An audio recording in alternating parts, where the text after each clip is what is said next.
Bienvenido José Tomás Angola, siempre es un placer tener a José Tomás aquí con nosotros porque si hay algunas conferencias que son precisamente elogiosas y que se nos quedan con tanto de lo que puede hacernos conocer José Tomás, son precisamente las de él. Y vamos a hacer una breve mención, digamos, de lo que ha sido su larga y extensa hoja de vida: escritor, director, actor de teatro, comunicador social, egresado de la Universidad Católica Andrés Bello de la Universidad de Columbia en Nueva York. Como narrador ha publicado mucho, digamos, entre los más relevantes podemos mencionar Todas las ciudades son Isabel, Esa noche llamada Muerte. En dramaturgia ha publicado De teatros y héroes, El molino y el pasaje de la fragata, Bombardero sobre Londres. Es premio municipal de teatro de Caracas en 2001, ha sido profesor de la Escuela de Letras de l'UCAP y recientemente fue reconocida su obra al ser ingresado como miembro de la Academia Venezolana de la Lengua. Bueno, José Tomás, muchísimas gracias por estar aquí y te dejo en el uso de la palabra. Realmente para mí es un placer enorme estar aquí nuevamente en mi casa, en el CDA, que además es uno de los sitios más significativos para la cultura en Venezuela durante tantos años. Yo tengo que hacer una confesión antes de comenzar esta conferencia. Una confesión que me puso muy dubitativo de aceptar la invitación tan gentil que me hizo Carl, porque él me propuso Edward Albee como dramaturgo para trabajar. Lo que Carl no sabía es que yo en nada soy cercano a Edward Albee como dramaturgo. Es más, estamos en aceras contrarias estilísticamente. Edward Albee fue un dramaturgo que experimentó muchísimo con el teatro breve y con el teatro del absurdo. Además, sus modos y sus formas de trabajar desde una búsqueda del misterio y no resolución dramática, sino más bien esconder, cual si fuese un diamante, los argumentos de sus piezas y la manera tan contradictoria, cruel y a veces profundamente violenta con la que trata a sus personajes, siempre me mantuvieron muy distante de él. Yo pertenezco más a un teatro más naturalista, con convenciones dramáticas más clásicas, más aristotélicas. Sin embargo, eso produjo en mí un desafío, y creo que eso es lo que llama la atención en el mundo de la literatura específicamente, porque pensaba que quizás es que no lo había conocido lo suficiente. En la universidad cuando uno estudia teatro, mi profesor de teatro, ya fallecido, Marcos Reyes Andrade, hablaba maravillas de Albee, incluso lo conoció y entonces tenía mucha vinculación con él. Pero solo pudimos ver quién le teme a Virginia Woolf como pieza para estudio, que es su gran pieza, y 40 años después de haber estudiado, que en ese tiempo sostuve que esa era su gran pieza, todavía creo que es su gran pieza. Y es una gran pieza canónica de la dramaturgia norteamericana. Se encuentra al nivel de La muerte de un viajante de Miller, o El largo camino del día hacia la noche de O'Neill, o Nuestro pueblo de Thornton Wilder. Es decir, es una pieza que está verdaderamente en el canon de la dramaturgia. Pero tenía mis dudas porque no lo conocía a profundidad, y esta invitación me obligó a un trabajo exhaustivo, además muy complejo, porque aunque Albee es un autor muy contemporáneo, apenas murió hace 9 años, y tuvo una cercanía gigantesca con Venezuela, fue un gran amigo de Venezuela, nos visitó muchas veces y tuvo una amistad entrañable con personalidades como por ejemplo Isaac Chocrón, y fue una influencia total para una generación de dramaturgos en Venezuela. Mucho de su teatro no se consigue traducido, sobre todo sus obras, mayormente las obras que no han tenido éxito, que ese es otro problema existencial con Albee. Albee es un autor de grandes éxitos y terribles fracasos. y que fue un hombre siempre en los bordes de la industria teatral. Los norteamericanos, todos los artistas incluso, les gusta hablar de la industria teatral, porque el meollo de ellos es Broadway, y Broadway es una gran industria teatral que funciona solo mientras la taquilla funciona.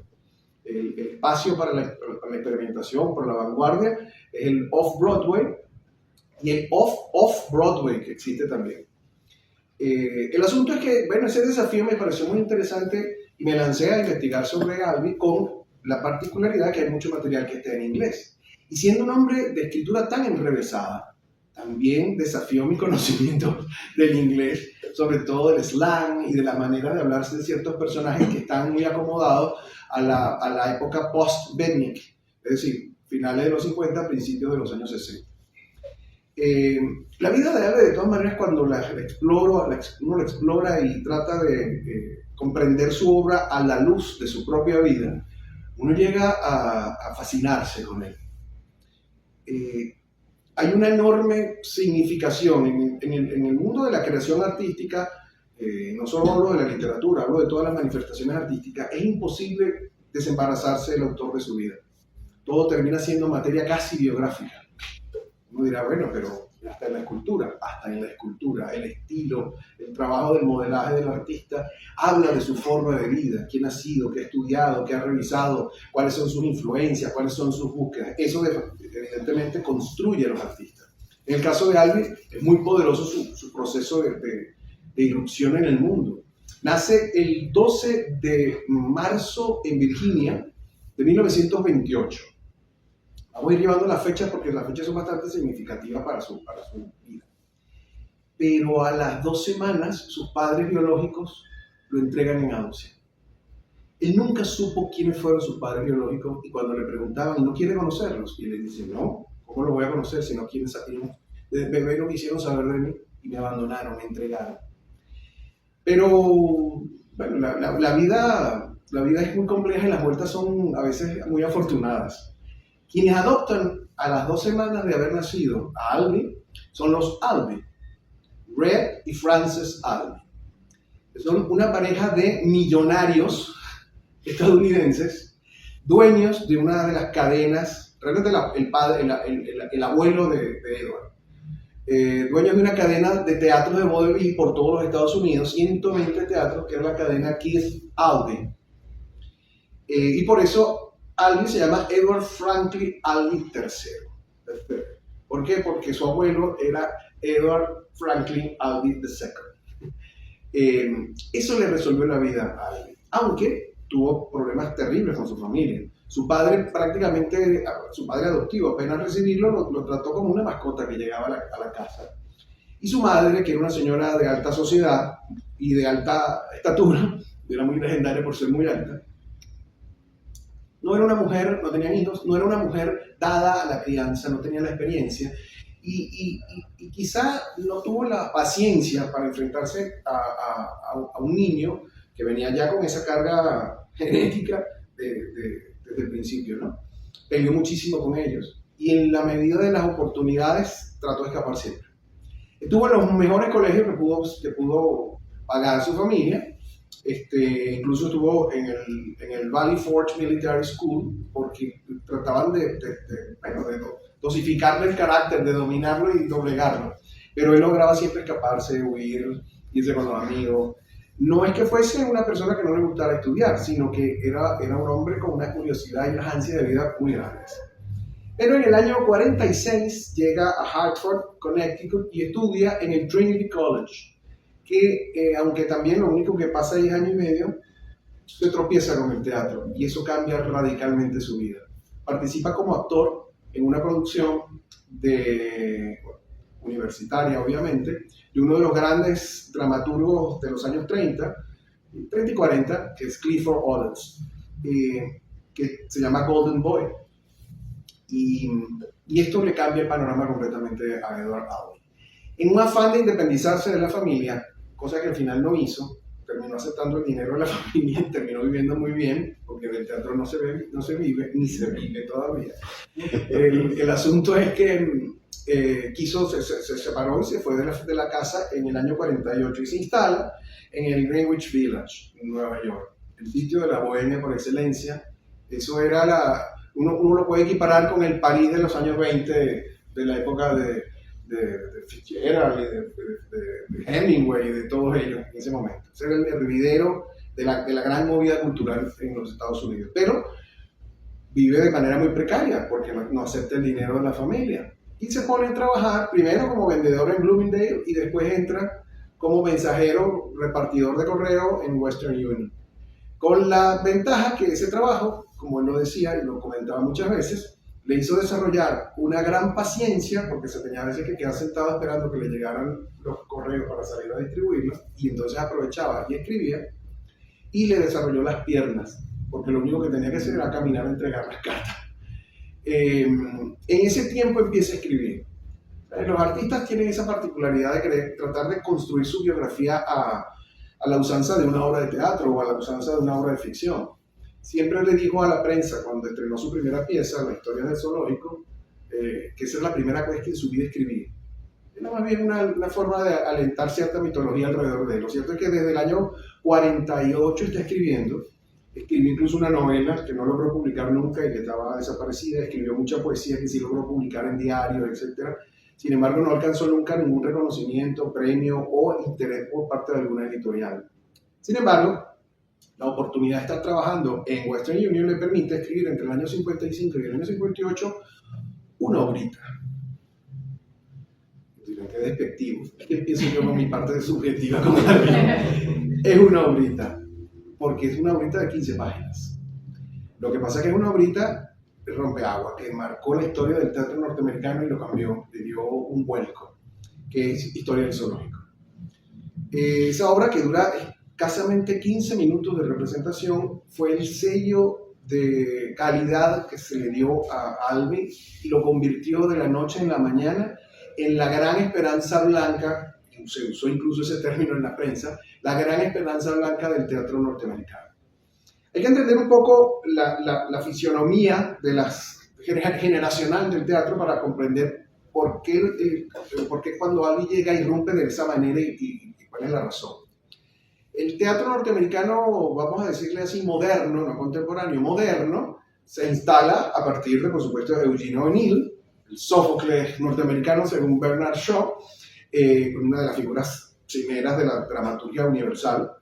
Y inmediatamente con él, Thorsten Wilder, que es un hombre que debe tener como 15 años más que él, pero menos que O'Neill. Esa es una primera generación. Después viene una segunda generación muy imbuida de las ideas de izquierda, Lillian Hellman, Clifford Odets, que es en la época del New Deal, después del crack, ese primer periodo de Roosevelt, que son gente muy beligerante, que prácticamente todos participan del Partido Comunista, ese grupo generacional. Después viene el grupo generacional que irrumpe en los años 40, que es el que trae el realismo, vamos a llamarlo así, realismo sucio. Es una forma genérica de hablar de cierta narrativa de los años 70 norteamericana, pero bueno, y hablemos del realismo sucio de los años 40, en donde está Arthur Miller, William Inge, Tennessee Williams, que comienzan a desentrañar, destripar a la sociedad norteamericana, pero siempre utilizando recursos y mecanismos del naturalismo. Cuando irrumpe Alvey en la escena norteamericana, lo hace con una influencia completamente diferente. Él viene absolutamente marcado por el teatro del absurdo, y principalmente por Samuel Beckett. Es un hombre que para él le significa una gran influencia. Eugene Ionesco, Sartre, Camus, aunque Camus es más o menos cercano a él generacionalmente, se llevan 8 años aproximadamente, pero son figuras de la Europa teatral de ese tiempo que están llevados por el teatro del absurdo, que es algo muy desconocido en los Estados Unidos. Recuerden, como les había dicho al principio, que el teatro norteamericano es un teatro industrial, se hace para las masas y se necesita convocar a las masas para que tenga esa capacidad de sustentabilidad. Pero al final, en las fronteras de ese espacio teatral, mucha de la rebelión empieza a ocurrir y el principal estimulador de esa rebelión es Alvey. Esta obra es una obra muy enigmática. Paso a comentárselas y hacer alguna referencia. Por cierto, quiero aclarar, en el YouTube, haciendo investigaciones y viendo diferentes versiones de la obra, que como dura 15 minutos, hay muchísimas, conseguí una muy interesante del CBA de Mérida, que hizo una versión como estudiante de inglés allá en Mérida. Es la historia de Jerry y Peter. La obra transcurre en tiempo real, son 15 minutos. Es un domingo soleado en Central Park, una plaza, un banco en el jardín. Y está Peter, que es un ejecutivo medio del mundo editorial, sentado leyendo un libro que aparentemente, y después sabemos, tiene que ver con su propio trabajo. Él es el ejecutivo editorial del mundo de la escritura, de la edición, perdón. Y se acerca a un personaje muy extraño, que es Jerry. Tiene apariencia de homeless, de limosnero, pero no lo es. Parece más bien un hombre arruinado por su tipo, o descuidado por su tipo de vestimenta. Y pareciera tener algún tipo de desequilibrio mental. No terminamos nunca de entender cuál es ese desequilibrio. Porque es un hombre muy angustiado y es un hombre que tiene una verborrea insaciable. Todo el tiempo necesita hablar, incluso sin conocer a Peter, se acerca y empieza a hablar con él. Y empieza a preguntarle, ¿usted tiene cara de que debe tener gatos? Y le dice, no, yo tengo un perro en mi casa. Yo sé que usted quiere leer, pero yo quiero hablar con usted. Hable conmigo. ¿Cuántos hijos tiene? Viene a venir y empieza a llenarlo en una conversación que termina prácticamente siendo un monólogo. Y él le empieza a contar de su vida. Y por supuesto Peter se siente profundamente incómodo al principio, cree que incluso Jerry le puede hacer daño, cree que lo va a atracar o que le va a pedir dinero. Y él lo que quiere es leer, y evidentemente hay una tensión y una manifiesta incomodidad de parte de Peter. Y eso va creciendo hasta que el discurso de Jerry se vuelve tan profundamente perturbador por lo inacible, por lo confuso, por las anécdotas que empieza a referir, las maneras de comunicarse, en donde habla todo el tiempo de que él vino porque iba a ir al zoológico, supo la noticia de lo que pasó en el zoológico. Y Peter le dice, no sé qué pasó en el zoológico. Y nunca llegamos a saber qué pasa en el zoológico. Pero esa es la premura y la presión que tiene Jerry para estar ahí e ir al Central Park. Y la perturbación que él tiene por algo que pasó en el zoológico que no entendemos qué es. Hay toda una simbología que está muy conectada al teatro del absurdo. Recuerden, por supuesto, Esperando a Godot, en donde Vladimiro y Estragón pasan toda la obra sentadas al lado de un árbol esperando que llegue Godot, que nunca llega. Es decir, no pasa nada. Es parte de la dinámica que trata de señalar a esta sociedad vacía, esta sociedad en donde los valores precedentes o anteriores han sido cambiados por unos valores que no terminan de suplirlos. Entonces el vacío existencial es gigantesco y el hombre termina siendo simplemente una figura aleatoria, marginal de la propia sociedad. Se instrumentaliza el hombre, el utilitarismo lo desborda. Es una sociedad, esa es la respuesta que hace el teatro del absurdo. La respuesta a una Segunda Guerra Mundial, a Hiroshima, a Nagasaki, a la terrible miseria africana. Ante eso, la única respuesta es lo absurdo, porque la vida es absurda. Y de ahí viene todo el discurso estético que plantea. Eso no se había dado en el teatro norteamericano, aplicado a su propia sociedad. Para hacerle spoiler, porque es como hacerle spoiler de Romeo y Julieta, o sea, todo el mundo sabe que al final Romeo y Julieta se mueren, pero bueno, para hacerle spoiler de uno de los grandes clásicos, por error, Jerry saca, no sabemos realmente qué es, él no lo define, puede ser una navaja, puede ser un cuchillo, puede ser un puñal, y está muy enfebrecido, está con una especie de crisis paranoica, pero en el intento pareciera que no va a hacerle daño a Peter, pero Peter se preocupa muchísimo, hay un malentendido, hay un forcejeo, y Peter mata a Jerry. Es el final de la obra. Una obra que dura 15 minutos. En la pieza, en la obra, hay un monólogo enorme, fascinante. El monólogo que lo hizo decir a Tennessee Williams que Edward Albee era el más grande dramaturgo norteamericano de todos los tiempos, por el poder sugestivo del diálogo que escribe y maneja. Este es un monólogo que además se utiliza habitualmente para las audiciones. Cuando se quiere hacer una audición, se le entrega este monólogo. Este monólogo es prácticamente la mitad de la obra. Es decir, la obra tiene 15 minutos, 7, 8 minutos se van en este monólogo. Yo me voy a permitir leérselos, representarlo, porque este monólogo tiene la potencia reveladora de la pluma de Alvin, en donde a mí me rinde, evidentemente, esa capacidad, ese talento que tiene para los diálogos. Es una herramienta valiosísima porque el teatro son diálogos, no hay otra cosa. Pero además permite desentrañar las maneras de pensar de Alvin y su conexión con el absurdo. Un absurdo que aparenta estar disfrazado de realismo, y no es tal.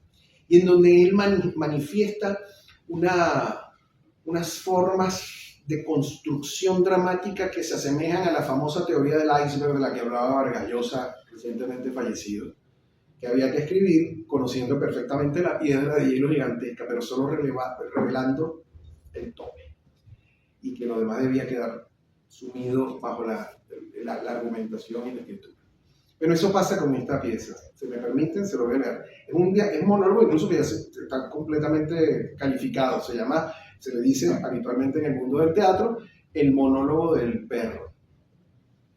Y es muy revelador del paralelismo simbólico, metafórico, con el que trabaja Alvin sus propias piezas. Así que si me permiten, para ponerlos en antecedente, Jerry le ha contado de una manera efusiva y desordenada que vive en un edificio abandonado que está ocupado, simplemente gente que se metió, aunque hay una casera que se encarga de cobrarles algo, pero no hay capacidad de conocer quiénes son los que viven entre ellos, gente muy pobre. La casera es una señora muy religiosa, muy católica. Ese es otro tema que tiene Alvin. Alvin es yo no diría ni siquiera agnóstico, es un ateo militante que agrede constantemente y continuamente a las religiones, pero en especial a la religión católica. Algún mal trauma de haber tenido algún episodio anterior que lo dejó con esa marca. Que después les contaré una anécdota muy interesante entre Carlos Rangel, Sofía Inver y Eduardo Alvin cuando vino a Venezuela. Entonces, él le refiere que la dueña tiene un perro. Y bueno, le paga algo a la señora es una alcohólica muy católica que tiene un perro. Y entonces el otro fastidiado, irritado, le dice, qué bien, qué bueno. Y así comienza el monólogo. De veras, está bien. ¿Quiere escucharlo? La historia de Jerry y el perro. Lo que voy a decirle tiene que ver con cuán necesario es a veces recorrer una larga distancia fuera de su camino para volver correctamente por el trecho más corto. O quizá creo que tiene que ver con esto. Pero es por eso que fui hoy al zoológico y por lo que caminé para el norte. Mejor dicho, hacia el norte. Hasta llegar aquí, está bien. El perro, creo que ya se lo dije, es un monstruo de animal. Con una cabezota extremadamente grande, orejas pequeñas, muy pequeñas y ojos irritados. Infectado quizá, y así, una herida abierta en su pata derecha, es roja, así es, el pobre monstruo, creo que es un perro viejo, por lo menos uno bastante mal usado, casi siempre con una erección de distintas clases, también es roja, ¿y qué más? Sí, también hay un color grisáceo, amarillento, blancuzco, cuando enseña sus colmillos, así. ¿Qué fue lo que hizo cuando me vio por primera vez? No le caigo bien a los animales, como San Francisco, o no, como San Francisco, que siempre tenía pájaros encima todo el tiempo. Lo que quiero decir es que yo soy indiferente a los animales, como a la gente también, casi siempre. Pero este perro no era indiferente. Desde el principio ladraba y luego se abalanzaba hacia mí para morder una de mis piernas. No es que estuviese rabioso, ¿sabes? Era un perro algo torpe. pero tampoco era un tonto. Su carrera era torpe y yo casi siempre me escapaba. Fíjese, le sacó un pedazo. Me estoy usando una computadora que no es mía y no sé manejarla. Entonces, estoy intentando aprender a usarla sin el mouse. Que no me lo trae. Desde el principio ladraba y luego se abalanzaba hacia mí para morder una de mis piernas. No era que estuviese rabioso, ¿sabe? Pero es que era un perro algo torpe. Fíjese, le sacó un pedazo de una de las piernas del pantalón. Mire, ¿lo puede ver? Ahí donde está remendado. Una sacudida y, bueno, corrí a escaleras arriba. Eso me lo arrancó el segundo día de yo vivir allí. Pero me libré. Y ahí terminó todo.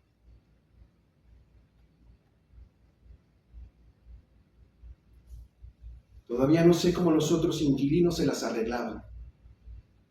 Pero, ¿sabe lo que pienso? Me parece que era solo conmigo. Muy amable el perro, ¿no? De todas maneras, esto duró más de una semana. Cada vez que yo entraba, pero nunca cuando salía. Es raro. Mejor dicho, era raro. Hubiese podido empacar e irme a vivir a la calle por lo que al perro le concernía. Bueno, un día, después de haber corrido escalera arriba en una de las ocasiones, me puse a pensar en mi cuarto y me decidí. Decidí primero que mataría al perro con ternura. Y sí reaccioné, Peter. Escuche, más bien pensé que sencillamente lo mataría. Si es que al otro día salí y compré una bolsa de hamburguesa, sin salsa de tomate ni cebolla, y durante el tránsito boté los panes y me quedé con la carne. Cuando volví al hospedaje, el perro me estaba esperando. Abrí la puerta del edificio a medias. Sí, ahí estaba. Era natural. Entré con cautela. Tenía la hamburguesa, recuerde. Abrí la bolsa y puse la carne como a 12 pies de donde el perro me estaba ladrando. Así como así. Ladró, cesó de ladrar, olfateó, se movía lentamente, luego más rápido hacia la carne. Pues cuando la tomó se detuvo y me miró. Yo me sonreí tentativamente, entiéndalo. Él volvió su cara hacia las hamburguesas y entonces... Así mismo, las devoró. Era como si no hubiese comido nunca antes en su vida. Excepto basura, quizá. Que muy bien podría haber sido cierto. Pero se comió todas las hamburguesas. Casi todas a la vez. Emitiendo sonidos. Sonidos como una mujer. Entonces, cuando había terminado la carne y trató de comerse el papel, se sentó y se sonrió. Creo que sonrió. Es que los gatos sonríen, ¿no? Fue un momento de gran satisfacción. Luego, volvió a ladrar y a tratar de morderme. Tampoco me alcanzó esta vez. Así que subí corriendo a mi cuarto y me acosté en la cama y comencé a pensar sobre el perro otra vez. Para ser franco, me sentí ofendido, aunque también furioso. Eran 6 sabrosas hamburguesas, sin suficiente carne de res para hacerlas desagradables. Estaba ofendido, pero luego decidí tratar otra vez por varios días. Si se piensa sobre ello, el perro tenía que sentir algo hacia mí. Seguro tendría que ser una antipatía de veras. Y me preguntaba si yo podría superar esa antipatía. Por eso traté durante 5 días más. Pero siempre daba el mismo resultado. Ladraba, olfateaba, se movía, luego más rápido, miraba, tragaba, sonreía, ladraba y ¡bam! Bueno, pues ya para ese tiempo la avenida Columbus estaba cubierta de panes de hamburguesa que yo mismo iba botando. Y yo estaba más que ofendido, disgustado.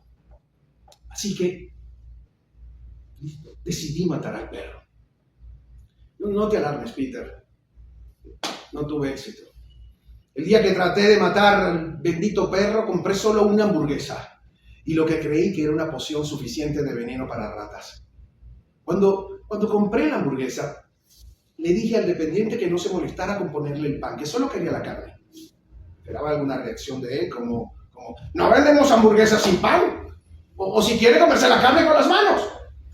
Pero no, sonrió benignamente, envolvió la hamburguesa en su papel parafinado y me dijo, carne para su gatita.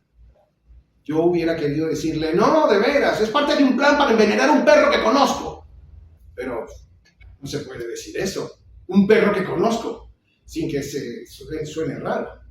Así que le dije, me temo en un tono un poco duro y demasiado formal. Sí, es carne para mi gatita. Todo el mundo se volvió y me miró. Siempre ocurre cuando trato de simplificar las cosas. La gente se vuelve a mirarme. Pero eso no viene al caso. Bueno, pues durante el camino de regresar al hospedaje amasé la hamburguesa con el veneno, sintiendo tanta tristeza como hastío.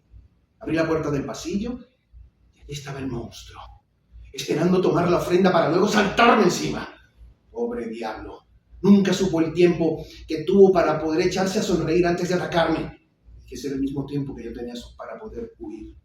Pero allí estaba, la malevolencia con la elección. Esperando. Puse el pastelito envenenado en el piso y me fui a las escaleras a espiar. El pobre animal se tragó la comida como de costumbre. Sonrió, lo que casi me enfadó, y entonces ¡bam! Pero yo salí corriendo escaleras arriba como de costumbre y el perro no me alcanzó. Como de costumbre. Y sucedió que la bestia se enfermó de agonía. Lo sabía porque ya no me esperaba y porque la casera no bebía más.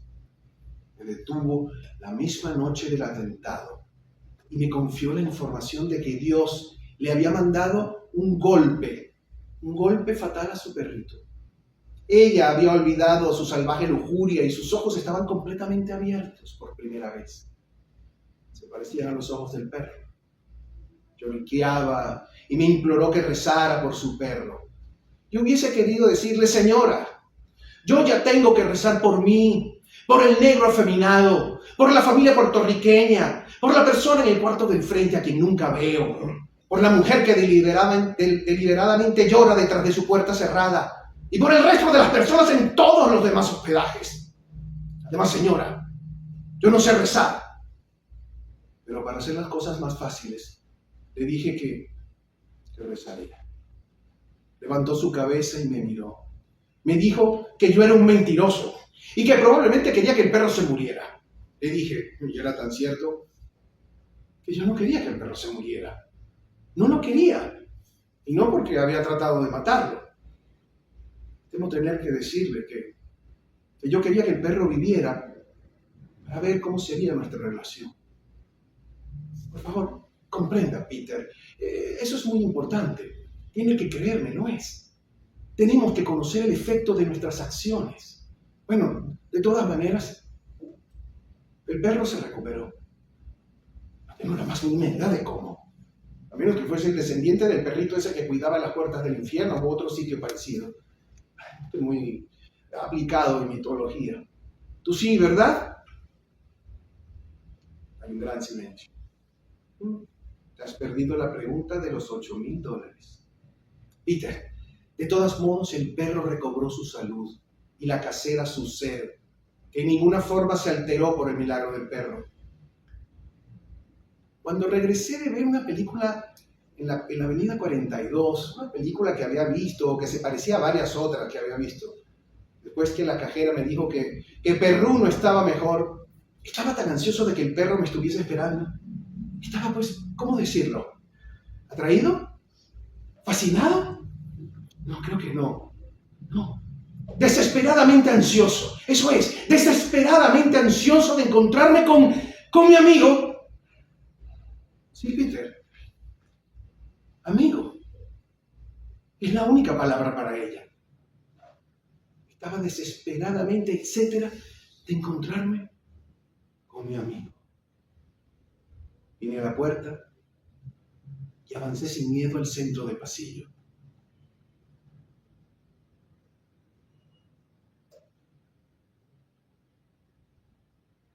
La bestia estaba allí, mirándome.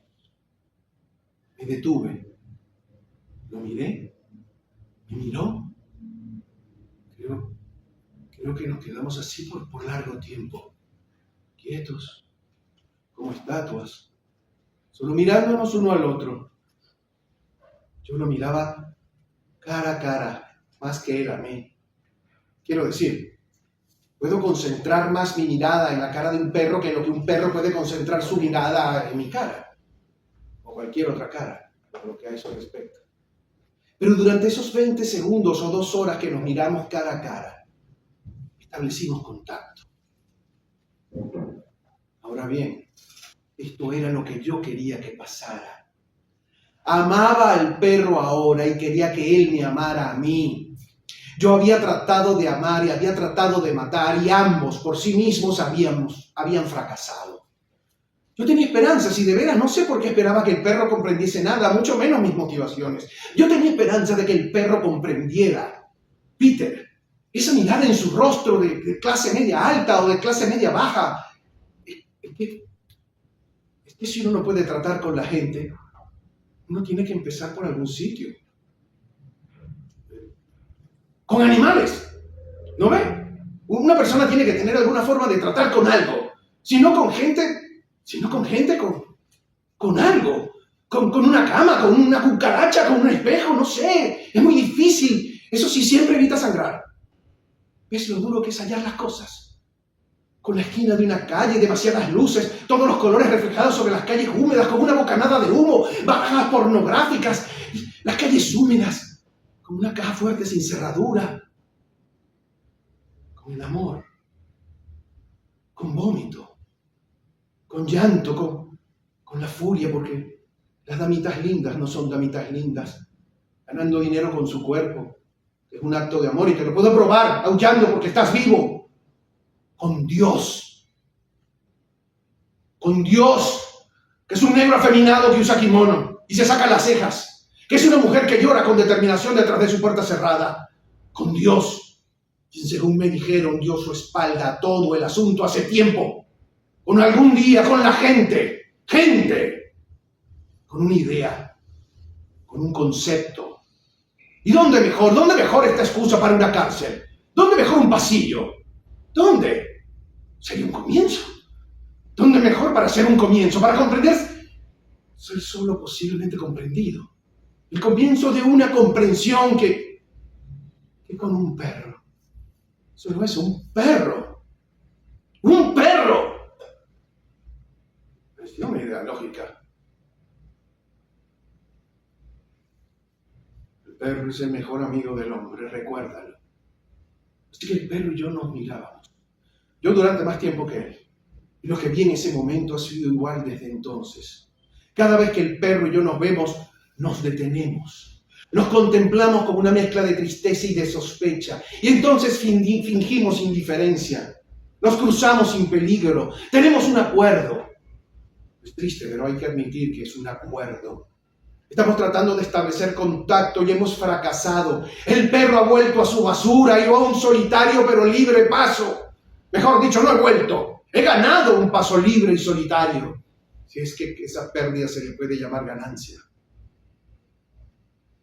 He aprendido que ni la bondad ni la crueldad por sí mismas, independientes una de la otra, pueden crear un efecto más allá de sí. He aprendido que las dos juntas al mismo tiempo son la emoción que enseña. Y lo que se ha ganado es pérdida. Lo que ha sido el resultado. El perro y yo hemos llegado a un acuerdo, más bien una negociación. Ni amamos ni herimos porque no tratamos de alcanzarnos. Además, querer tratar de alimentar el perro, un acto de amor, y quizá, ¿no era acaso el atentado del perro morderme un acto de amor? Y si de esa manera poderosa nos malentendíamos, entonces es por eso por lo que hemos inventado la palabra amor. La historia de Jerry y el perro. Fin. ¿Y qué, Peter? ¿Crees que podrías vender esta historia en el Selecciones de Writer's Digest y ganarte $200 por El personaje más raro que he conocido. Ese monólogo que es prácticamente una de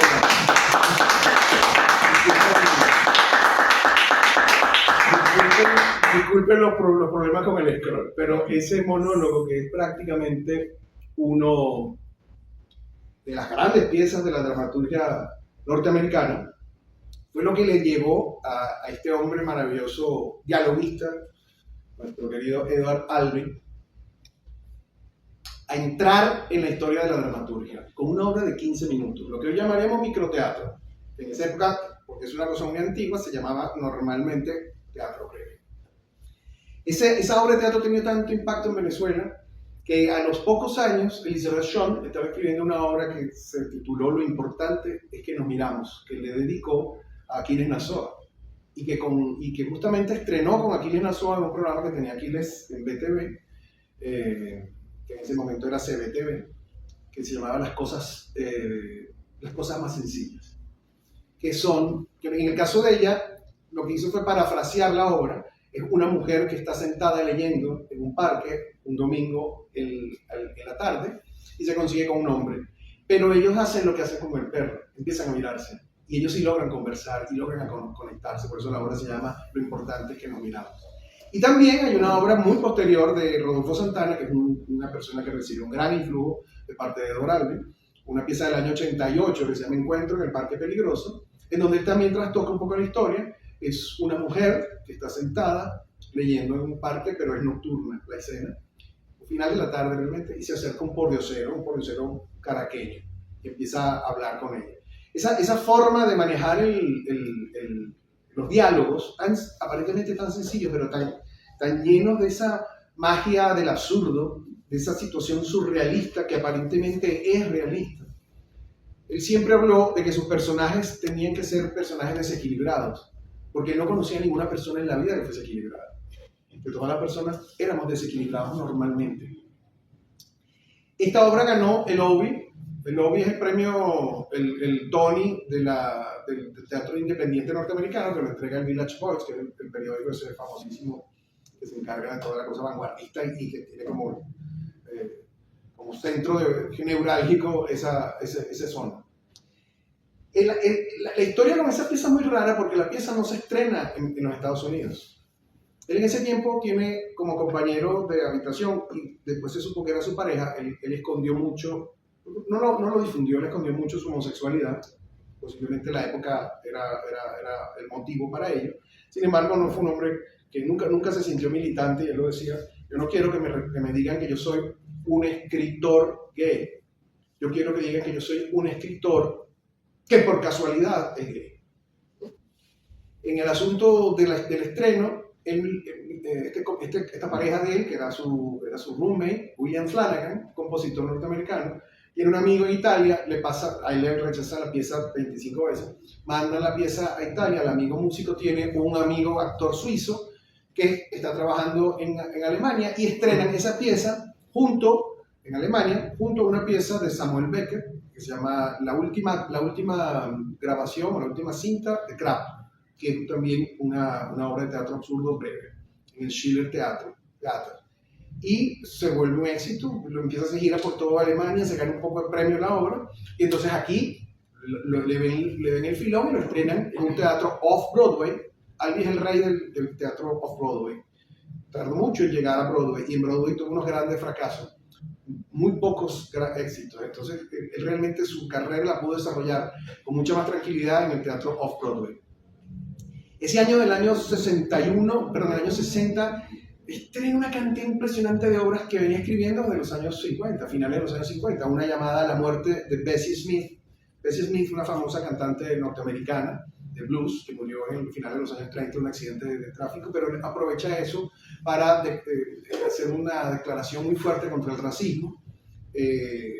La pieza también tiene otra llamada The Sandbox, la caja de arena, en donde empieza a explorar los temas familiares que tanto le dan fama y le llaman la atención después en su teatro, que viene a tener música que le pone el mismo William Flanagan. Y otra que se llama Van and Fam, Esta última, por cierto, obra que casi es imposible conseguir, yo no la conseguí, no sé si la han editado, no se consigue ni siquiera fragmento para poder saber, solo se supe de una sinopsis en donde son es una pareja, en un matrimonio clase media, uno se llama Van y el otro se llama Fan, y tienen una conversación también en plan bastante surrealista y absurdo. Al año siguiente, todavía estrenando en Off-Broadway, en el York Playhouse, estrena El Sueño Americano, que es el American Dream, una pieza que tiene una importante presencia en el mundo universitario. Es sobre una familia padre, madre, abuela, abuelo, que simplemente, igualito, una hora de 15 minutos, que simplemente le hablan directamente al público y cada uno hace un monólogo completamente desconectado uno del otro, va como contando sus vidas, pero están contando al mismo tiempo. Entonces el efecto es un caos sonoro muy, muy perturbador y la gente al final prácticamente no entiende nada. Y hace algo que es muy particular en él. Él ha hecho mucho teatro a partir de otras cosas. Por ejemplo, ha hecho musicales. Hace de Bartleby, que es tomando el personaje y la historia de Melville, y la convierte en ópera, con música de William Flanagan, y es un fracaso, por no decirlo menos. También le pasó con Breakfast at Tiffany de Truman Capote, que era su gran amigo. Le montó un musical con eso y es un fracaso rotundo que incluso los distanció y los separó. Él hace mucho eso, hizo mucho eso en su vida. Hacía versiones y adaptaba. Tiene otra conocida que se llama Malcolm, que es la versión de la novela de James Burdett. Tiene otra versión de uno de los grandes novela corta, cuento largo, de Carson McCullers, que es La balada del café triste, que es una gran pieza de la narrativa norteamericana. Carson McCullers era muy amiga de él por la amistad que él tenía a través de Tennessee Williams, pero también resultó un absoluto fracaso, y eso que esa sí se logró estrenar en Broadway. Ustedes dirán, bueno, ante esa sucesión de eventos, lo único que viene arrastrando este señor es la historia del zoológico. Pero en el año 62, el 13 de octubre, en el Billy Rose Theatre de Broadway, logra estrenar una obra que es completamente diferente a todo lo que había hecho hasta ese momento. ¿Quién le teme a Virginia Woolf? Una obra de más de 3 horas, que para una persona que venía escribiendo, y 2 intermedias, que para una persona que venía escribiendo obritas de 15 minutos, haberse lanzado la escritura de casi 3 horas y media, fue un acto enorme. Y logra estrenarla en Broadway. Pero no solo la logra estrenar en Broadway, se convierte en un suceso de éxito furibundo. 70,000 copias en la edición impresa se vendieron la primera vez que se imprimió. Es muy raro, es teatro. La gente no compra teatro, no consume teatro como lectura. Pero además hizo 664 funciones y estuvo aproximadamente 2 años en cartelera. Que también un fenómeno, es algo habitual en Broadway cuando ocurre un éxito. La obra está dividida en 3 actos. Creo que si no han visto la película con Elizabeth Taylor y Richard Burton, que está muy cercana a lo que es la obra, tuvieron que compactar y obviamente aligerar por temas de censura. La obra es muy cruda, muy cruda. Está formada por 3 actos. El primer acto se llama Diversión y Juego. El segundo acto, La noche de Walpurgis. Y el último acto, El exorcismo. Es la historia de Martha y George, que tienen unos nombres muy simbólicos, como George Washington y Martha Washington. Son un matrimonio, ellos viven en un campus, él es un profesor adjunto de historia, ella es la hija del rector, ella es mayor que él, ella es una mujer de 50 y tantos y él es un hombre de 40 y tantos. Han estado en una celebración, en una fiesta fuera de su casa, de el propio college o la universidad, y ahí han conocido una pareja de jóvenes, un profesor de biología, Nick, y su esposa, Honey, y lo han decidido invitar a la casa. Y ellos van a la casa. Se ha dado mucha vuelta con el título de quién le teme a Virginia Woolf. Y alguien lo ha logrado explicar durante la obra. George y Martha alternativamente cantan una variación de quién le tiene miedo al lobo feroz, diciendo quién le tiene miedo a Virginia Woolf, pero con la misma quién le tiene miedo al lobo feroz, es la misma, y ellos lo cantan simultáneamente o varias veces, perdón, en diferentes momentos de la pieza. Él dice que él prefirió quitar el lobo feroz, que es como el miedo infantil, el miedo a lo desconocido, que parece violento y parece salvaje, pero no se conoce porque el niño no conoce eso. Simplemente se anuncia ese miedo. Y decidió poner a una escritora que para él era muy enigmática, importante, de una gran obra, de una obra muy inspiradora para él, de una gran psicologista literaria, pero que significaba un gran misterio. Y entonces lo que aludía era que quién le tiene miedo al lobo feroz, bueno, quién le tiene miedo a Virginia Woolf y las cosas como las manejaba ella, que tendrían que ver así siempre en el arte. Esta pieza es posiblemente la obra de teatro en donde más se bebe alcohol en la historia del teatro universal. Porque desde que comienzan están alcoholizados y están bebiendo hasta que terminan. Y justamente el alcohol es el que hace el detonante, porque las vidas de ellos es de una profunda animadversión y de agresión. Su forma de entablar el amor es a través de la agresión, y agresiones muy, muy salvajes. En cambio, Nick y Honey, que están presenciando aquel espectáculo dantesco sadomasoquista, ya traen su propia historia. Él es profesor de biología y se casó con ella pensando que estaba embarazada, pero resulta que ella era un embarazo psicológico y no había ocurrido. Y entonces cuando se casaron se descubrió que no había embarazo, pero ya se había casado. Entonces una pareja que también está en un dilema existencial, aunque son mucho más jóvenes. Y la parte absurda de esa obra, porque esa obra es muy realista, es la obra quizás más realista de todas las que emprende en su forma de escritura Alvey, es que ellos se la pasan hablando todo el tiempo de un hijo. Y uno llega a un momento de la lectura o de presenciar la representación en donde uno duda que ese hijo exista.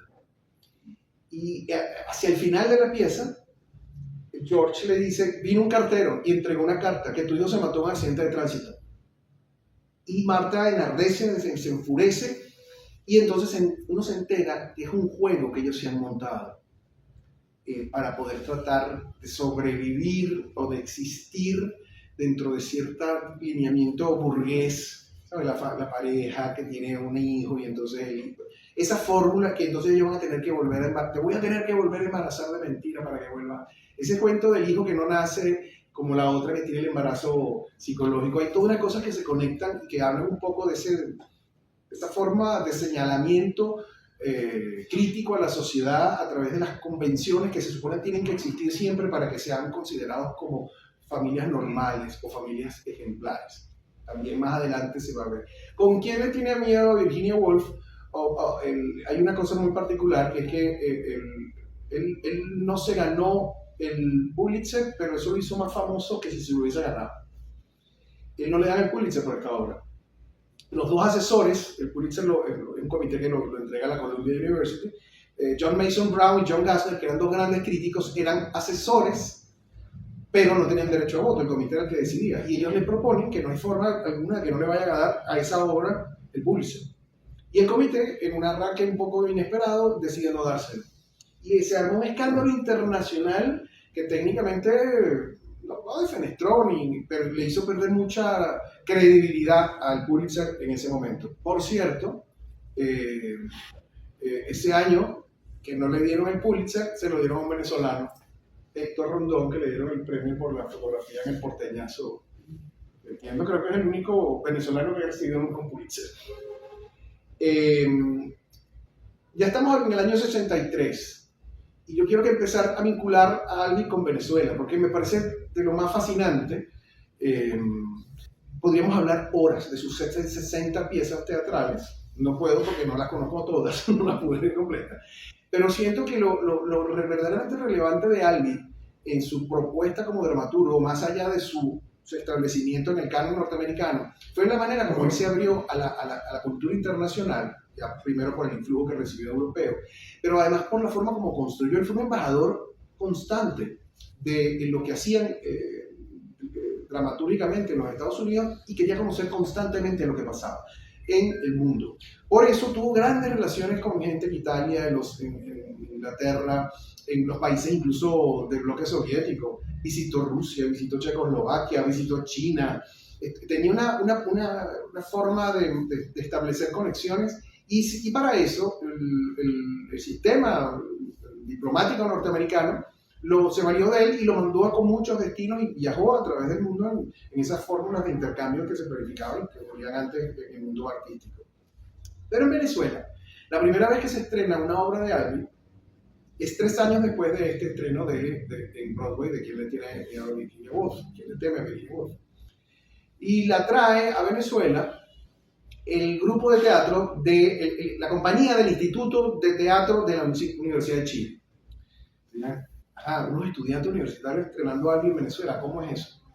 Lo estrenan en el Teatro del Ateneo. En ese momento el Ateneo de Caracas funcionaba en la antigua casa de Farsen Ramia, lo que hoy en los terrenos donde ahorita está UNEARTE, que tuvo en su época el Ateneo, antes estaba la casa ahí de Farsen, y ya en ese instante habían construido el teatro en un tiempo entre los años 63 y cuando se comienza la construcción formal del Ateneo, funcionaba un teatro ahí, un teatro bastante moderno y cómodo para la época, y el asiento del grupo de teatro del Ateneo de Caracas, que dirigía un chileno, Horacio Peterson, que había llegado a los años 50 a Venezuela para trabajar en la película La Balandra Isabel llegó esta tarde, y se quedó dirigiendo el grupo. Él había estudiado de joven en Chile, en la Universidad de Chile.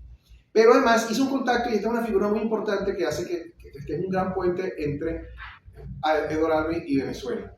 Existía una cosa que se llamaba el Comité Cultural Venezolano, que estaba sponsoreado, el sponsor era la Fundación Interamericana de las Artes, y ese comité estaba presidido por un industrial que llegó a ser un nombre muy importante para las artes en Venezuela, que era Hans Neumann.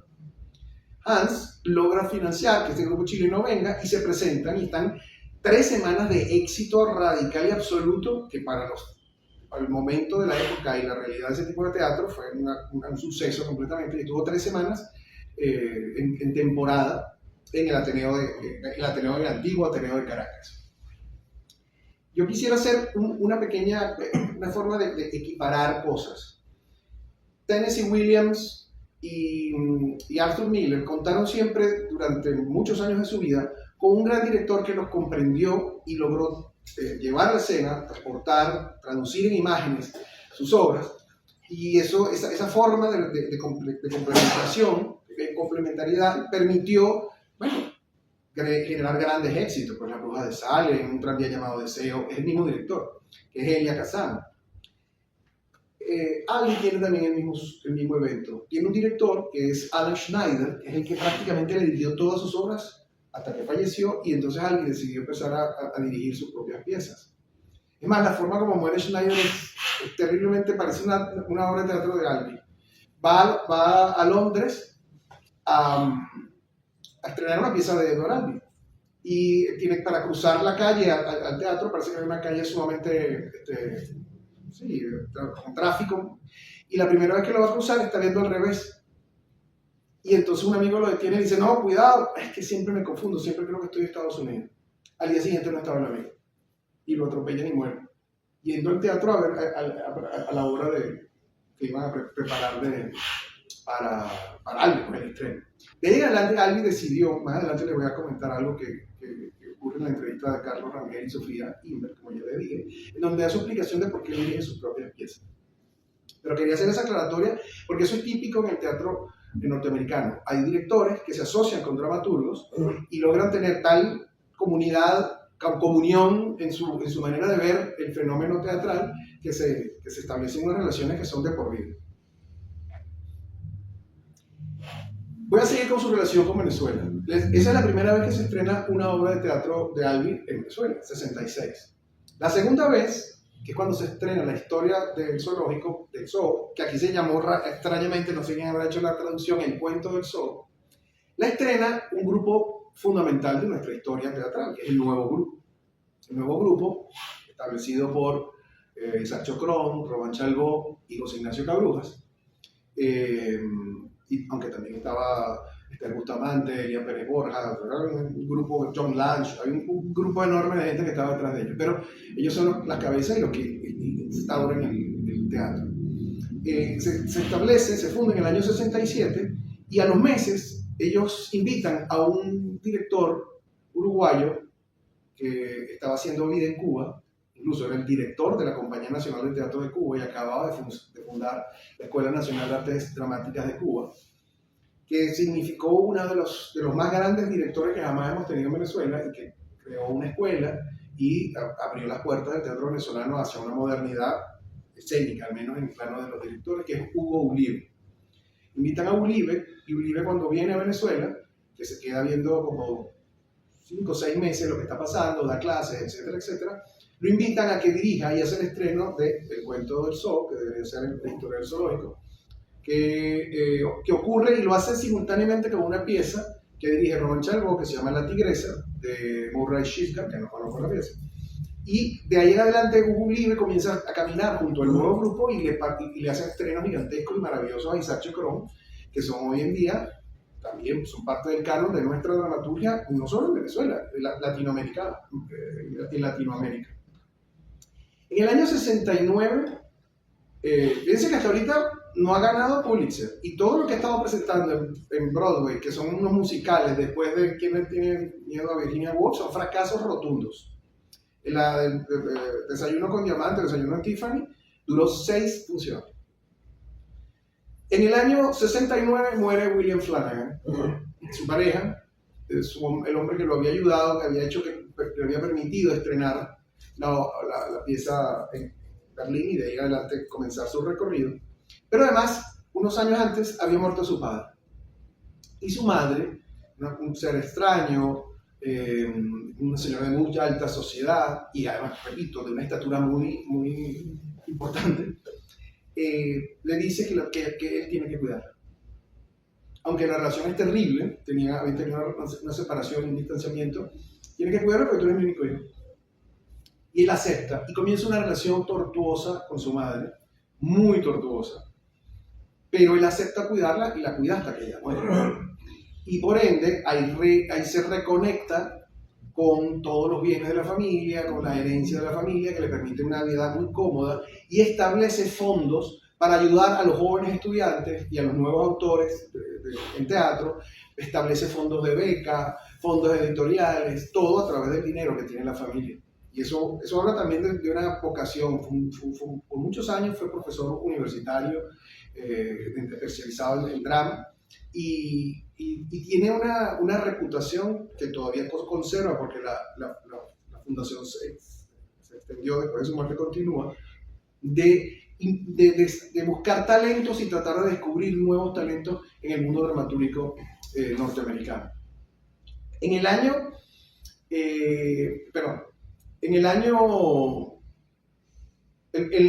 lo que vendría a ser su primer Pulitzer, lo obtiene en el año 66, con una obra que, salvo la versión cinematográfica, casi no se monta, que se llama Un delicado balance. Es una historia familiar, un matrimonio que vive con la hermana de la esposa, que es alcohólica, en una suerte de equilibrio, y es roto cuando llegan 2 amigos que están aparentemente huyendo de algo que les pasó, pero no quieren decir, y nunca nos enteramos qué fue lo que pasó. Y después llega la hija de ese matrimonio que acaba de llegar y le rompe completamente ese espacio equilibrado que habían logrado dentro de lo poco natural que había en la historia de ellos. Ese año, en el año 67, le dan por esa obra de Pulitzer, que yo creo que es más un premio de consolación por no habérselo dado por la de Virginia Woolf, porque esa obra no tuvo mayor proyección. Se ha hecho varias oportunidades, pero nunca ha tenido el impacto que tuvo, por supuesto, la de Virginia Woolf. Yo quisiera reparar en el siguiente paso que le dan, el siguiente Pulitzer que le dan, porque es aún una obra más anodina. Es una obra que se llama Seascape, que se la dan en el año 75 y le dan el Pulitzer. Esta es una obra de una pareja, matrimonio, hombre y mujer, que tienen una relación con una pareja que aparentemente uno no entiende si son vecinos o son amigos, pero esa pareja no son personas, son lagartijas. Una cosa un poco... Aunque la obra se estrenó en Broadway, no fue para nada un éxito, tuvo solo 65 funciones, que son cerca de 3 meses aproximadamente. Pero le dieron el Pulitzer, yo me imagino por la novedad de lo que implicaba el argumento. Aparte, la obra la estrenó Deborah Kerr, que era una estrella en ese momento y venía de grandes películas, El Rey y Yo y esas cosas. la obra no ha tenido mayor trascendencia y eso incluso no se consigue en español. Yo tuve que leerla originalmente en inglés. Y aquí viene algo que es la conexión final con Venezuela o el comienzo de la verdadera conexión con Venezuela. Alguien con esas piezas, tanto la historia del Zoo como la Aquí le tiene miedo Virginia Woolf, ha impactado, como ya dije, a grandes escritores, una Elizabeth Shaw, una Roberto Santana, pero también a gente más joven como Gilberto Agüero, como Levi Russell. Gilberto Agüero es un escritor barquisimetano que fue el primer premio Nuevo Grupo. Ya está mayor y está viviendo, se regresó a Barquisimeto.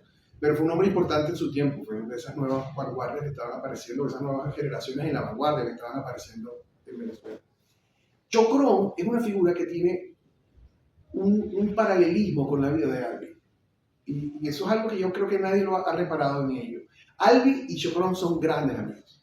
Se hicieron amigos a nivel de las conexiones. Chocrón iba todos los años a Nueva York a ver teatro y en alguna de esas oportunidades tuvo acceso conoció a Albi.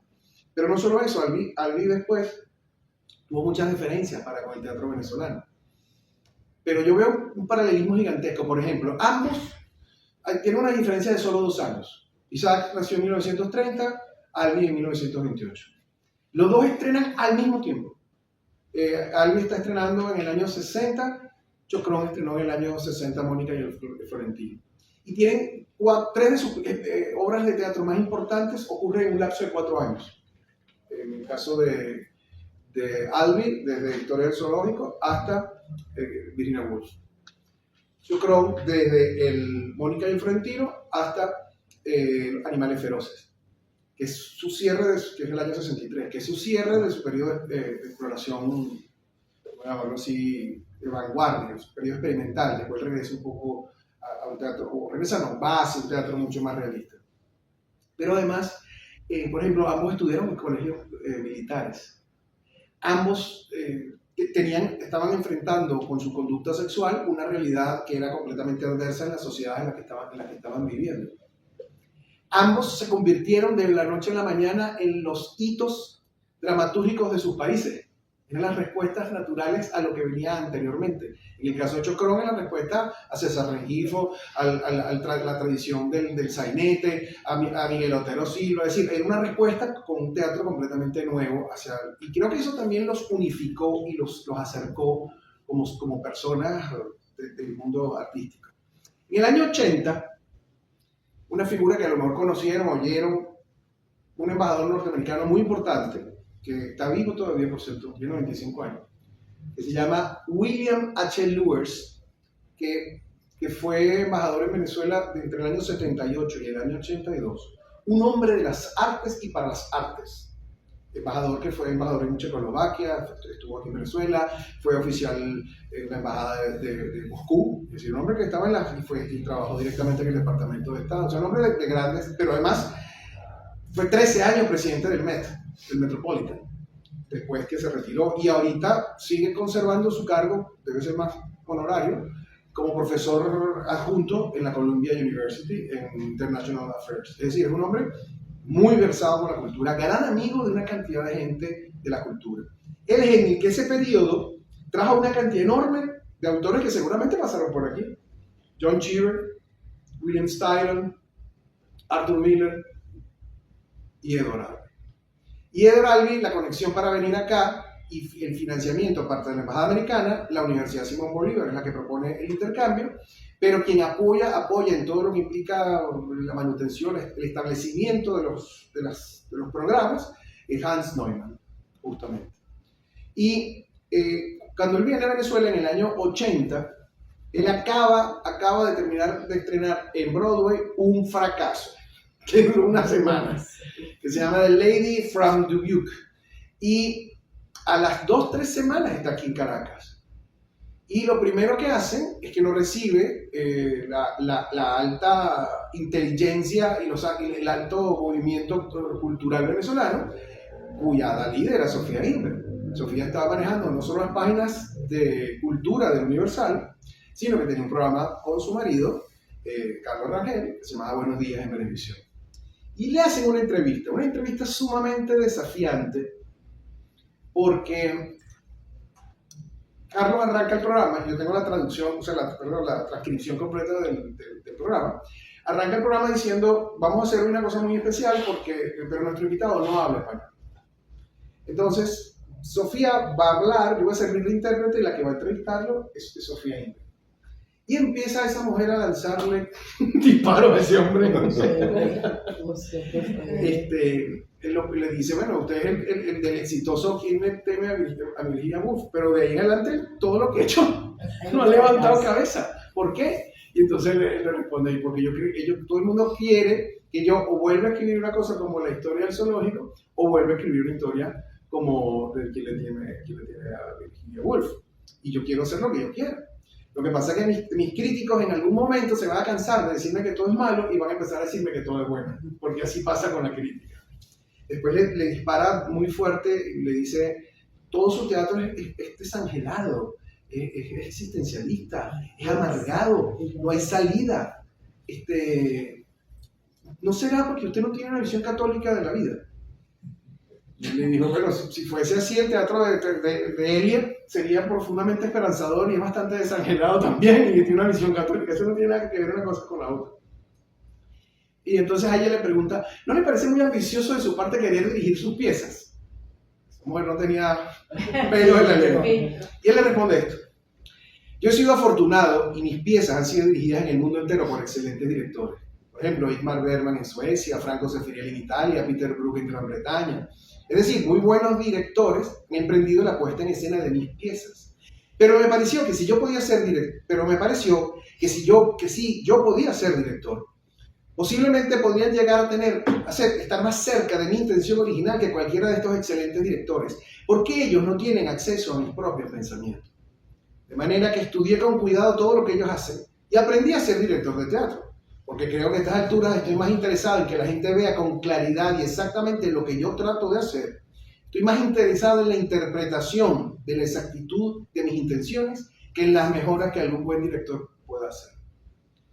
Y cuando le pregunta usted sabe qué debe tener una buena obra de teatro para que funcione, es una pregunta interesante, y él responde, yo creo que todas las buenas piezas teatrales tienen algo en común. Las buenas piezas de teatro tratan de hacer dos cosas. Tratan de cambiar la comprensión que la gente tiene de sí misma y la visión de la gente de la realidad. Es decir, la visión que la gente tiene sobre sí misma como individuo y dentro de la realidad.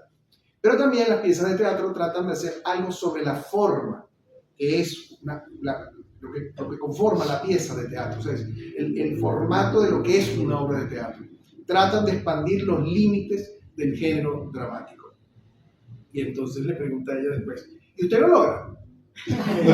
Entonces él dice, mira, cuando yo estoy plantado y trato de escribir las dos cosas, seguramente no me sale ninguna.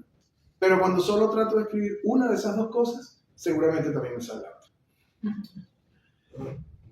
En el año 81, para seguir con su onda de fracasos, hace una versión teatral de Lolita, de Nabokov, y vuelve a ser un nuevo fracaso.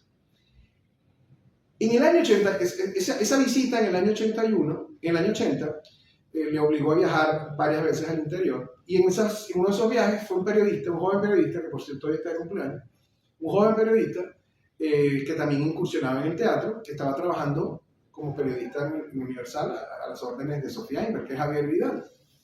Y cuenta que la vez que conoce a Albi es porque viaja con él en un avión de Hans Neumann, que los estaba llevando a Valencia, donde había unas presentaciones que estaban ocurriendo a raíz de su visita. En el año 84 hay un reestreno de Quien le teme a Virginia Woolf. Esta obra la produce el nuevo grupo, pero se le entregan a jóvenes artistas teatrales, gente que todavía estaba en proceso de arrancar. El director es José Simón Escalona, que estaba recién fundando una agrupación que es Teja, y invitan a dos actores de edad para que puedan interpretar los personajes de Marta y George, como eran Esteban Herrera, legendaria figura de nuestro teatro desde los años 40, y a Dad, ese nombre si no lo tengo, Dad Sveir, que era una actriz uruguaya que estuvo viviendo en Venezuela un tiempo. Y para la pareja joven ponen a dos muchachos que resulta que se acaban de casar, que eran Javier Vidal y Julie Restivo, que son los que hacen Nick y Honey. Y Elías Pérez Borja, que es el productor de la pieza para el nuevo grupo, hace milagros con la embajada americana para que se traigan a Edward Albee, para que Edward Albee vea como por no sé cuántas veces otra vez su pieza, pero esta vez en Venezuela. Y ahí se entabla una suerte de relación de amistad con José Simón Escalona. Chocron se los presenta. Hay también una suerte, y creo que es importante, de confesión que hace Vidal en varios de sus artículos y en varios libros, en donde narra un poco su vida, que esta obra era una cosa de tal intensidad y de apasionamiento, 3 horas que tenían con aquella cantidad de alcohol que bebían, que no bebían alcohol sino té, pero terminaban peor porque la teína los dejaba otra vez, los dejaba súper exaltados, que era una cosa muy rara porque empezaban en horarios, en esa época el teatro era a las 7, 8 de la noche y salían al filo de la medianoche, el público salía extenuado, que ellos tuvieron que empezar a ver un psicólogo. Y el psicólogo los empezó a tratar como si fuesen problemas de pareja y eran los problemas de los personajes realmente lo que tenían en la obra, ¿no?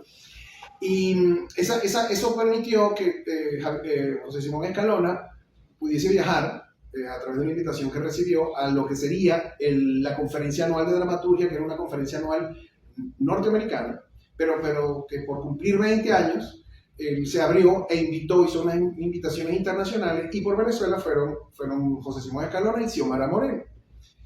Y allá se forjó una pieza que es legendaria en la historia de José Simón, que se llama Hab y Hos, que tiene mucho del teatro experimental, el dadaísta, todo ese mundo en el que ellos cultivaban su experiencia actoral y escénica. En el año 91 obtiene su último Pulitzer por una obra también muy rara que extrañamente se monta, que se llama Tres Mujeres Altas. Los personajes se llaman A, B y C. A es una mujer muy alta, de 90 años. Extrañamente se parece a su madre. B es 26 años más joven. Y C parece que es la que la cuida. Y C es 26 años más joven que la segunda. La obra tiene 2 actos. En el segundo acto, A desaparece y es sustituida por un maniquí, que está todo el tiempo en la cama. La obra se estrenó primero en Viena, luego en los Estados Unidos.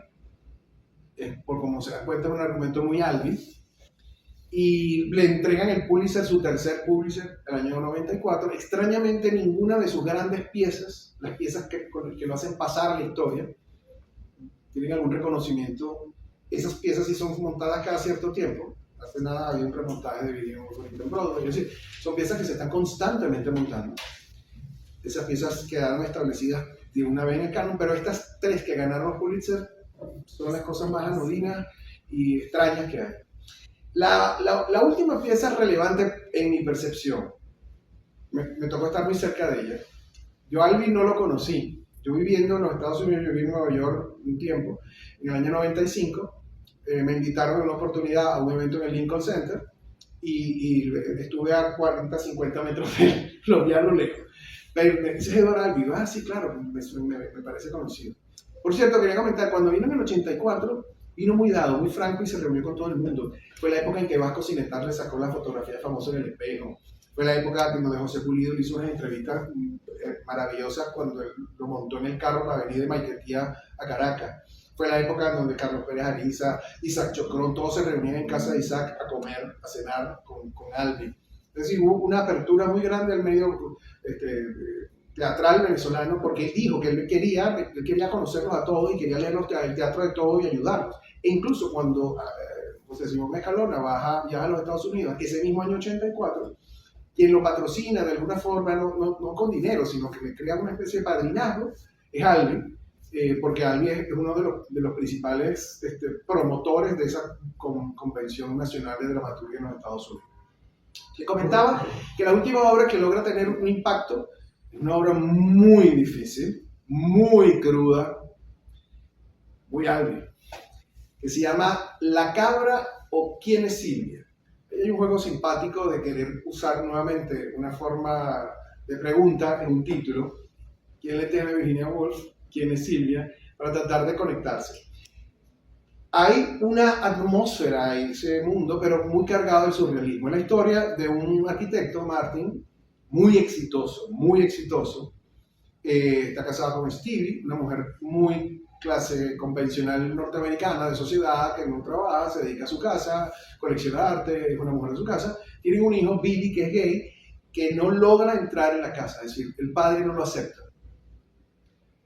Ross es un amigo que llega a la casa y en el proceso de llegar a la casa, entablar nuevamente relaciones, son amigos de toda la vida, pero bueno, se instala por un tiempo en la casa. Se entera de que Martin está viviendo un romance con Silvia. Y bueno, empieza a hablar con él y empiezan a hablar con él y bueno, a todas estas la esposa no sabe nada y Billy tampoco sabe nada. Y él se empieza a sincerar con él, dice que Silvia es una mujer que le despertó nuevamente la pasión, que con su esposa ya no hay ningún tipo de intimidad, pero en cambio él ama con el cuerpo, con toda su energía animal a Silvia, y él está completamente enamorado de Silvia y no tiene otra cosa que hacer sino decidirse por Silvia, que él se va a poner a vivir con Silvia. Y a medida que va ocurriendo la conversación, empiezan a salir cosas como para que Ross sospeche de que Silvia es una cabra. Cosa que se comprueba cuando le enseña una foto de Silvia y una cabra. Y le dice, mira lo bella que está cuando pasta, no lo ve seductor. Entonces, claro, hay un tema en donde el bestialismo está usado metafóricamente, de una manera de crítica, y simultáneamente en la historia está el rechazo por la figura de Billy, que es el homosexual.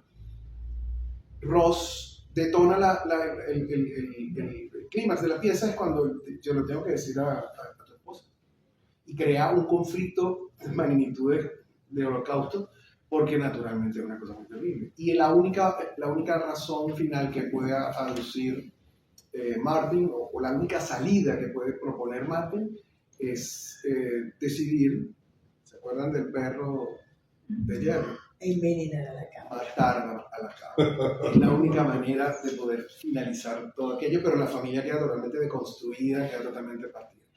En 2011, un grupo de productores se acercó y me planteó montar esa pieza.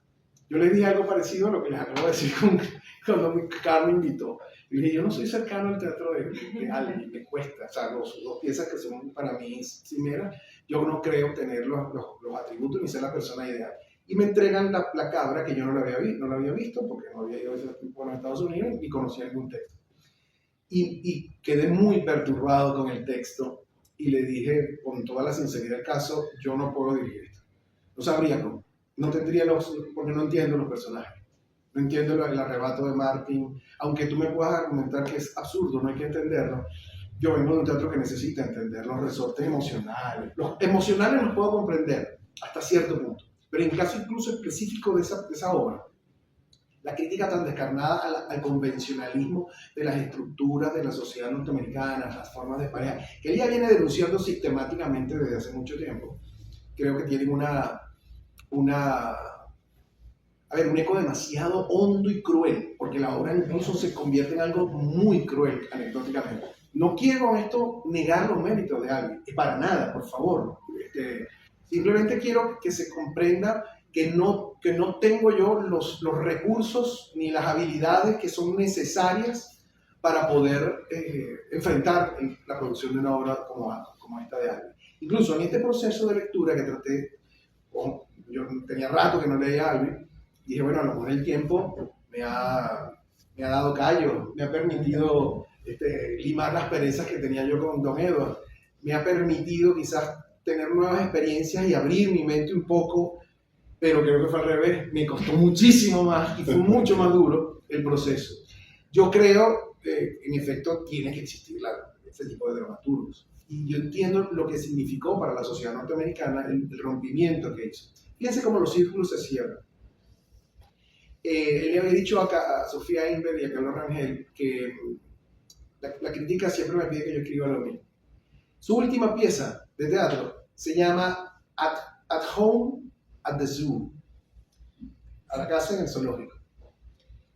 Y es lo que llaman una precuela, es la obra anterior a la pieza de Historia del Zoo, que se llama, que él originalmente lo había llamado Jerry Peter.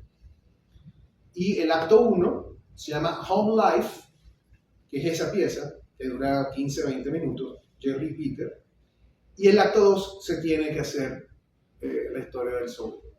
Se tiene que montar. Y es una manera de explicar, y ese fue su cierre, esa fue la última obra que escribió en el año 2009, para que vean cómo lo que conecta con su primera obra y no escribió más teatro.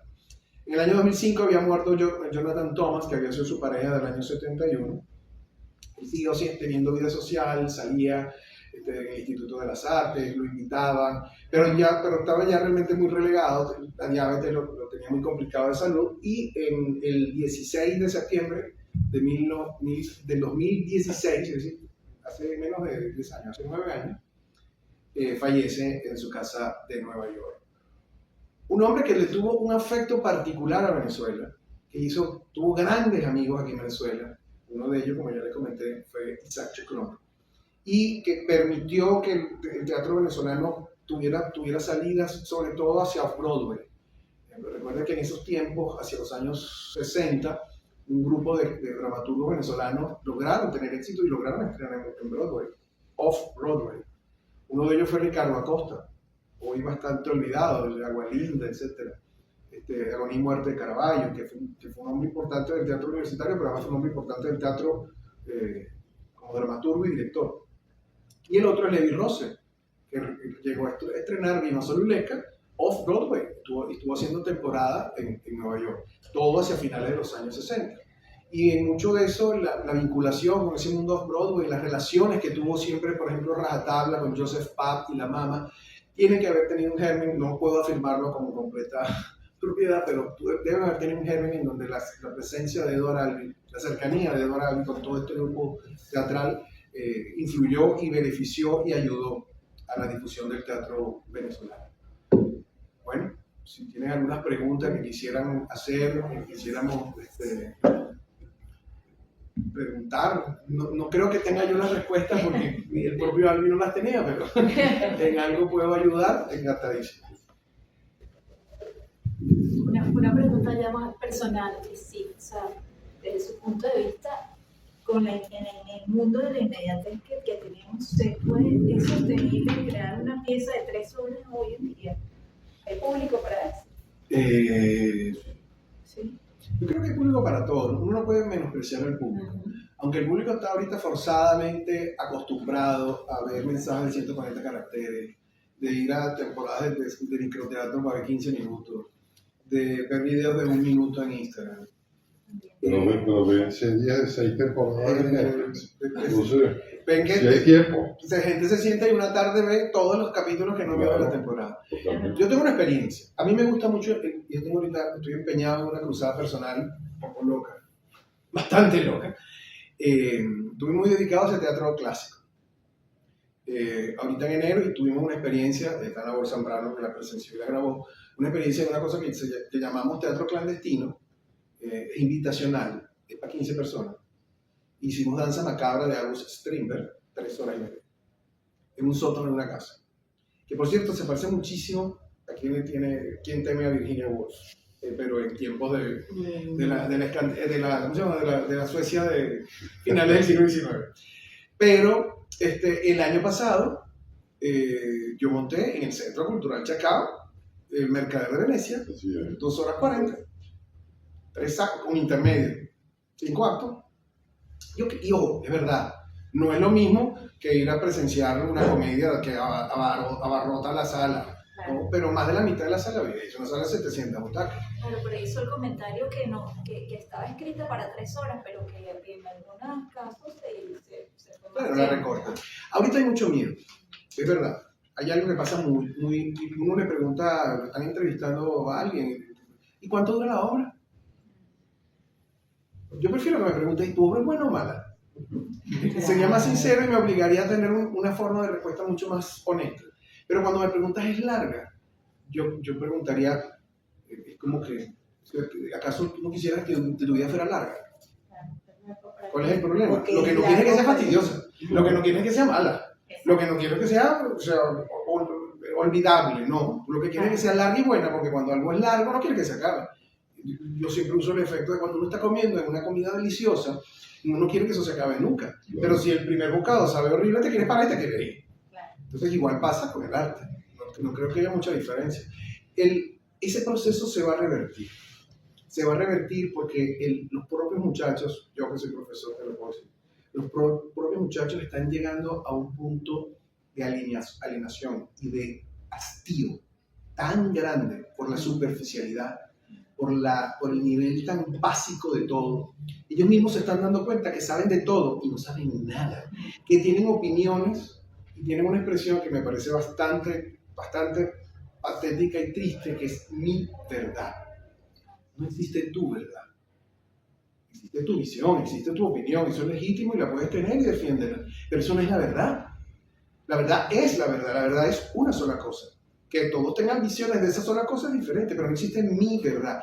Este mundo del relativismo está empezando a agotarse, porque se están dando cuenta que se están tropezando con una misma pared, no logran trascender de esa pared, se están rompiendo la cabeza y no logran pasar, no logran alcanzar profundidad y no logran comprenderse, que es lo que los está desafiando. Ellos creían que la libertad y la individualidad los iba a llevar a la comprensión de ellos mismos, y resulta que los lleva por caminos más oscuros. Ahora se conocen menos, se entienden menos, no se aguantan.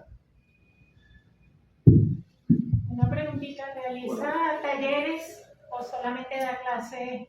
No, sí, hemos dado talleres. Ahorita el problema de los talleres es que hay, como la situación económica está tan difícil, que todo el mundo está haciendo talleres, está dando talleres. Entonces es una fórmula, y hay una cosa que yo me río mucho con Federico Pacanín cuando lo comentamos, que muchos de esos talleres son, mi taller de 8 horas, aprende a actuar. En 8 horas, ¿cómo haces eso? Laurence Olivier pasó toda su vida tratando de actuar y tú vas a aprender en 8 horas. Hay también un poco de la necesidad de la gente que está haciendo eso, pero sí. Ahorita, por cierto, estamos organizando, yo estoy preparando el diseño de un taller de dramaturgia que debería darse para finales de año. Cualquier cosa lo comunicaremos a través de mis redes y se podrá perfectamente abrir la puerta. En estos días alguien me preguntó a propósito de un curso que yo estaba dando, que dónde podía tomar un curso para aprender a escribir. Yo digo, ni en Venezuela ni en ninguna parte del mundo te lo hagan, porque eso no se aprende. Será Reinaldo Arenas que decía, la gente, porque sabe leer y escribir, cree que sabe leer y escribir. ¿Hay alguna otra pregunta? Bueno, yo quisiera destacar la virtud epopéyica, definitivamente, que ha tenido José Tomás en esta tarde, que considero estelar y lúcida, porque nos has metido en el mundo de Alvin como pocas personas lo hubiesen podido hacer. Y menos mal que no te gustó, porque si te hubiese gustado seguiríamos hablando de Alvin. Así que muchísimas gracias a ustedes. Nuestra próxima conferencia americana, además que esta tuvo la virtud no solo de ser un autor estadounidense glosado y expuesto por un escritor venezolano, sino que además volvió a establecer esos puentes que el propio Alvin había establecido entre los Estados Unidos y Venezuela. Nuestra próxima conferencia va a ser en el mes de mayo, va a estar a cargo de Ana María Velázquez y vamos a hablar sobre Francis Scott Fitzgerald. Muchas gracias a todos por venir.